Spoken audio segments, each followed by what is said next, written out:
1. Hello, my name is Rylan. I am 10 years old and in the 5th grade at Trinity Christian School in Morgantown, West Virginia. I am a member of the Tasty Stickers 4-H Club, and I have been in 4-H for 3 years. This year, my project is focused on photography. Today, I would like to talk with you about the history of photography, different types of cameras, how to take a photo, the parts of a camera, and I'll even show you pictures from my first photo shoot. Let's begin with the history of photography. To some people, photography can seem like magic. It gives you the ability to record what you're looking at. You can imagine how amazing this must have been for the first people to use cameras. Photography has been around for almost 200 years. In fact, the first photograph was taken in 1827. The equipment was very heavy and hard to handle. Throughout the remainder of the 1800s, scientists would make gradual improvements to the camera and different methods of exposures. Everything changed when George Eastman invented the paper roll film in the Kodak Brownie camera. It was small and lightweight and cost only $1. Suddenly, everybody started taking pictures of their families, their communities, and the places they lived. Photography has changed a lot through the years. Some cameras are small enough to fit in a pocket, and we have the ability to print pictures in color or black and white. We have digital cameras that don't use film at all. These are pictures of the very first cameras, including the Brownie. Another important change is that photography is now recognized as a form of art. In fact, photography means drawing with light. In the beginning, some people said photos couldn't be art because it was so easy to take a photograph. However, now people understand that it takes a lot of practice and hard work to take a really interesting photograph.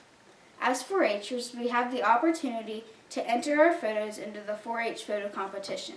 I have done this in the past, and my photos have gone to the West Virginia State Fair. Next, I'd like to talk about different types of cameras. As I said, cameras come in many shapes and sizes, and even colors, but there are 2 basic kinds.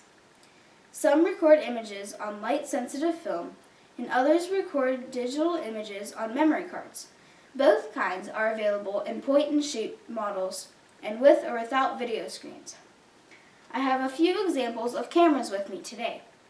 These 2 are point-and-shoot cameras. They have a fixed focus lens that means it is very hard to take sharp pictures of things that are very close or very far away. Some of the others have the ability to adjust for the type of picture that you want to take, whether it is action, landscape, or you can just put it on automatic, like these 3. I also have with me some digital cameras.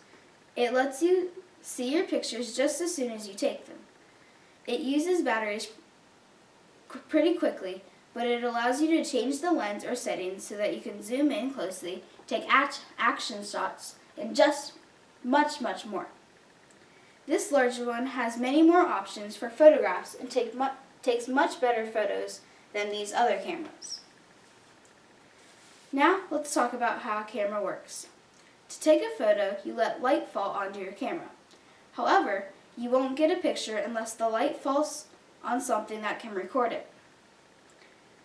You must have film or memory card in your camera before you begin to shoot. It is important to make sure that you have loaded your film or memory card. There is nothing worse than taking a photo than discovering that your memory card is full. After you've taken your photos, you can take your film or memory card out to get photos printed. You may be able to print them at home if you have the right equipment. Here is some film, and here is a memory card.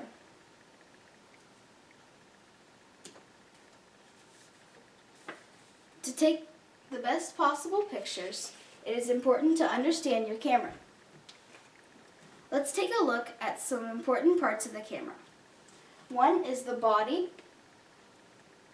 The camera body is the box that holds the contents. It is generally rectangular and can be constructed from almost anything. The lens The lens is the eye of the camera, the part through which light enters. The shutter release, or the shutter control, is like the eyelid. It moves the lens, or the eye, open and closed. Shutters can be adjusted to let in a lot of light or just a little, depending on the environment and the kind of picture the photographer wants to take. The shutter release refers to the part that triggers the shutter mechanism. And the viewfinder. The viewfinder lets the photographer get a sense of the scene being photographed.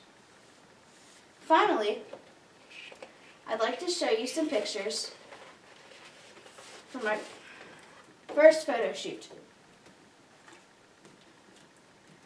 The weather hasn't been very cooperative, but I took some pictures of some daffodils in my yard. It is important to be aware of the lighting when you are taking pictures to determine if you need to use a flash. Many times, if you're taking a photo outside, the natural light will be sufficient. But if you're inside, it may be necessary to use a flash. You can see that I also tried to improve the composition of my photo. In this picture, you can see more of the driveway, and in this picture, I zoomed in so that you could only see the flowers. A few of the photos that I took were blurry. I made some adjustments on the settings on the camera to adjust the focus, and my pictures improved greatly. In closing, photography has become a major part of our daily life. It is used to record our history and lives. Photography is a great hobby, art form, and news source. Photography done well can tell a story, convey emotion, and even inspire us. I'm just getting started on my photography project, but I really think that I'm going to like it. I'm excited to learn more about our camera and how to improve my photography skills. My information for my presentation came from my 4-H project book and the website Kids Connect. Thank you for your time and attention. Are there any questions?